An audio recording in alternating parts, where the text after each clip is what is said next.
সুপ্রিয় ভিউয়ার্স, সকলকে অনেক অনেক শুভেচ্ছা স্বাগতম জানিয়ে আজকে গ্রাম বাংলার ভিডিও শুরু করছি। তো আশা করি আপনারা প্রত্যেকেই অনেক বেশি ভালো রয়েছেন। তো আজকে আমরা মূলত নরসিংদী জেলার পলাশ থানা উপজেলার দারুণ একটি গ্রামের মধ্যে উপস্থিত হয়েছি।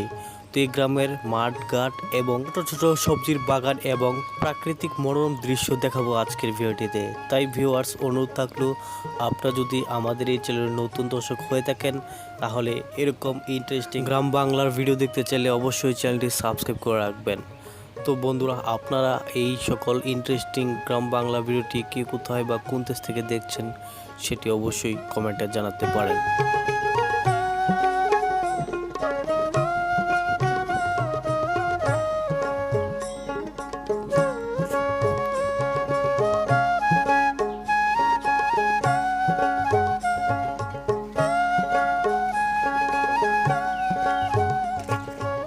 তো ভিউয়ার্স, গ্রামের মধ্যে এরকম সরু পথ এবং মেঠো পথ খুবই কমই দেখা যায় বর্তমান সময়ে। তো বর্তমান সময়ে সব রাস্তাই হয়ে যাচ্ছে পাকা রাস্তা। তো এরকম রাস্তাগুলো দেখলে আমাদের আগের কথা মনে হয়ে যায়। তো গ্রামের পাশে কিন্তু আপনারা দেখবেন যে ছোট ছোট পরিসরে শাকসবজি বাগান তৈরি করা হয়। তো এই সকল শাকসবজি কিন্তু খুবই টাটকা এবং খুবই পিওর, যা আমাদের স্বাস্থ্যের জন্য খুবই ভালো।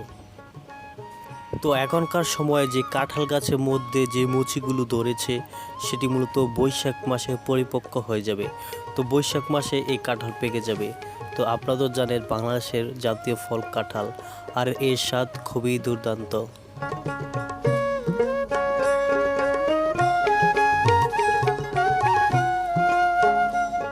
তো বন্ধুরা, এখনকার সময় যে মুচির মধ্যে যে মুচি থাকে সেটি মূলত পুরুষ মুচি, আর এটা দিয়ে মূলত গ্রামাঞ্চলে দারুণভাবে ভর্তা বানানো হয় তেঁতুলের মাধ্যমে, আর সেটি খেতেও খুবই ইন্টারেস্টিং লাগে। আপনারা কি খেয়েছেন তা অবশ্যই কমেন্টে লিখে জানাবেন।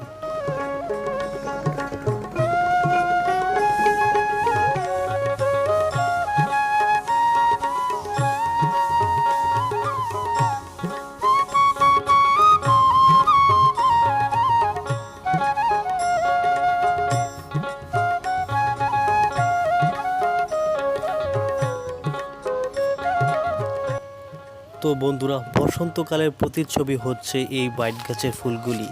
তো বাইট গাছের ফুলগুলি সম্ভবত আপনারা দেখতে পারবেন যে জঙ্গলের মধ্যে এবং রাস্তার ধারে এবং আশেপাশে হয়ে থাকে। তো এই ফুলগুলো দেখতে কিন্তু খুবই সুন্দর লাগে। তো আমরা তো এই সাধারণত গ্রাম অঞ্চলে বাসায় এগুলোকে বাইট গাছ বলে চিনে থাকি। তো আপনারা কোন গাছ বলে চিনেন এবং আপনাদের এলাকায় কোন নামে এগুলোকে ডাকা হয় আপনারা লিখে জানাতে পারেন।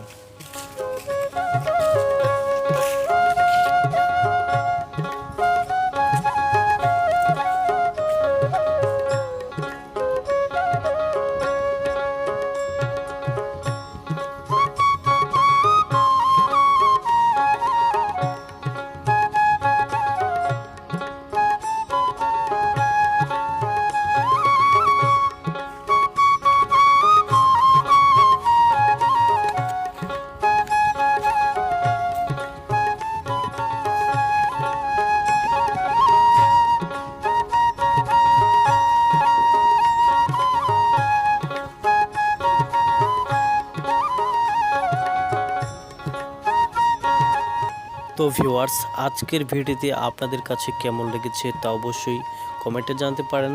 দেখা হচ্ছে নতুন কোনো ভিডিওতে। ততক্ষণ ভালো থাকুন, সুস্থ থাকুন। আল্লাহ হাফিজ।